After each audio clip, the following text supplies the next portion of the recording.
Bienvenue à la présentation du manuel de procédure comptable de Going Beyond. Ce guide a pour objectif de garantir la responsabilité financière et l'excellence en matière de gestion parmi nos partenaires de déploiement. Passons en revue les aspects généraux clés. Voici la feuille de route de la présentation d'aujourd'hui. Nous commencerons par l'introduction et les objectifs de contrôle clés, puis passerons aux politiques et procédures financières essentielles. Le principal objectif du manuel est de fournir un guide complet aux partenaires pour gérer efficacement les fonds des donateurs. Il vise à renforcer les contrôles, standardiser les pratiques et assurer la conformité avec les réglementations financières et statutaires. Les objectifs des clés de contrôle suivants et leurs contrôles respectifs sont essentiels au système comptable pour assurer l'exactitude, l'intégralité, la validité, l'économie et l'efficacité. Par exemple, 1. Les procédures de contrôle budgétaire garantissent que les dépenses sont suivies par rapport au budget approuvé, évitant les dépassements ou l'utilisation abusive des fonds. Des révisions régulières des budgets aident à identifier et à traiter rapidement les écarts. 2. L'approbation et l'autorisation des paiements. Tous les paiements doivent passer par un processus de certification et d'approbation rigoureux pour vérifier leur exactitude, leur légitimité et leur conformité avec les politiques organisationnelles. 3. La réconciliation bancaire et traçabilité. Des réconciliations bancaires régulières garantissent que les registres financiers correspondent au solde bancaire réel, minimisant les écarts. Maintenir une piste d'audit claire des demandes de paiement aux documents justificatifs assure la responsabilité et la traçabilité. 4. La gestion des actifs, un enregistrement et un suivi approprié des actifs protège contre les pertes ou le vol. Un registre des actifs assure un contrôle total sur le matériel de bureau, le mobilier et autres ressources. 5. La séparation des tâches, essentielle pour prévenir les erreurs ou les fraudes, en attribuant différentes tâches à des personnes distinctes comme l'approbation des paiements, la gestion des liquidités, la réconciliation des comptes, on crée un système de contrôle qui renforce la sécurité financière.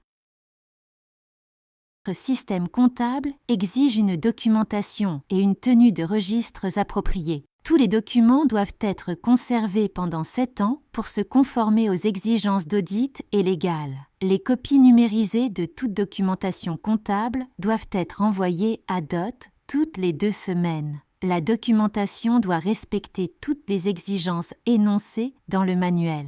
Notez qu'un modèle de rapport sera fourni pour enregistrer et transmettre les transactions de la période. Le budget convenu deviendra le budget contractuel approuvé pour le projet à entreprendre. La demande d'avance en espèces sera basée sur les jalons et les délais convenus pour les décaissements pendant la période contractuelle. Les rapports de dépenses seront soumis à DOT avec tous les documents justificatifs toutes les 2 semaines. Les écarts supérieurs à 10% doivent être expliqués et les dépenses doivent être conformes aux directives pour assurer la reddition des comptes. J'ai également mis en évidence certaines dépenses éligibles et non éligibles telles qu'indiquées dans cette présentation. Notez que la budgétisation et le reporting sont essentiels pour la transparence financière. Les politiques de paiement garantissent que tous les décaissements financiers sont exacts, autorisés et conformes au budget approuvé. Voici les principes clés. 1.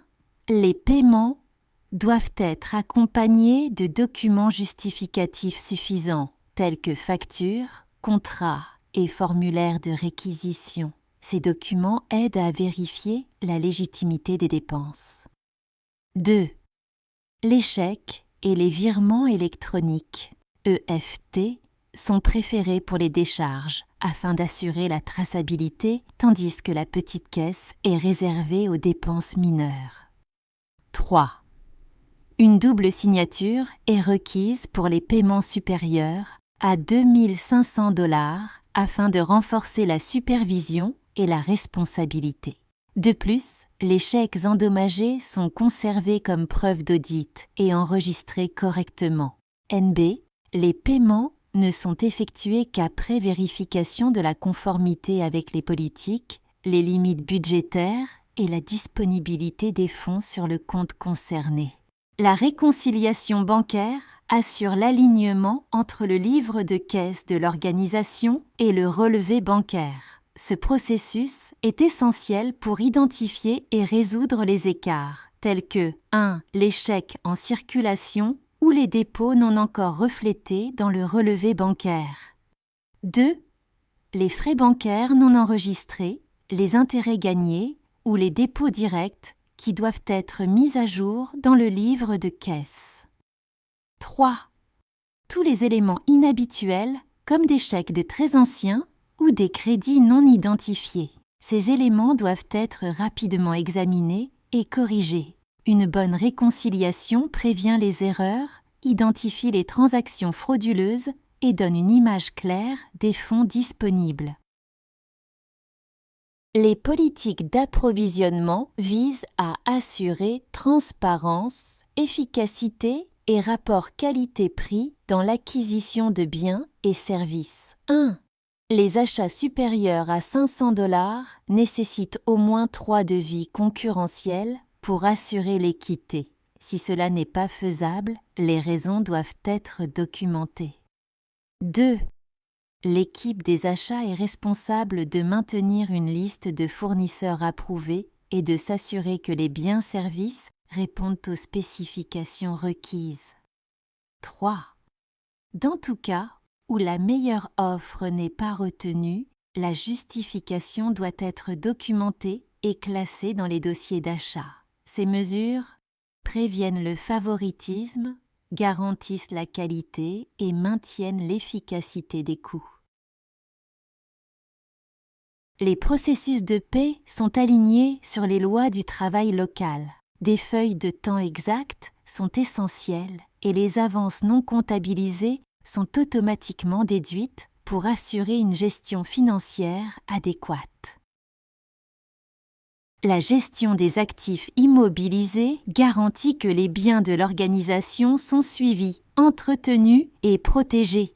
Tous les actifs sont enregistrés dans un registre des actifs immobilisés avec des détails tels que la date d'achat, le coût, l'emplacement et l'état. Cela aide à suivre les actifs efficacement.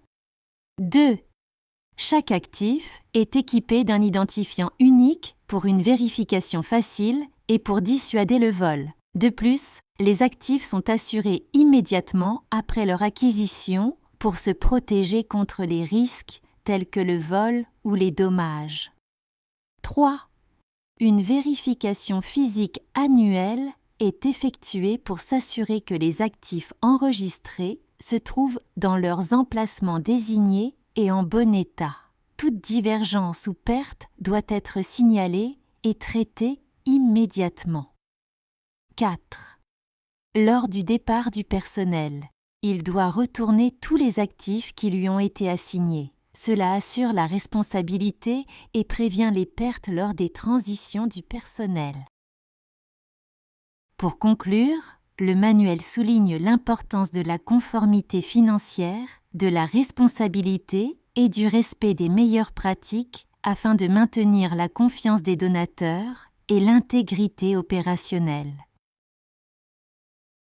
Pour tout renseignement, merci de nous contacter sur les adresses mail ci-dessus. RK Amara correspond à Rehema Kamara, responsable finance et administration de DOT en Tanzanie, et Bolewe est notre directeur régional adjoint des finances du Kenya.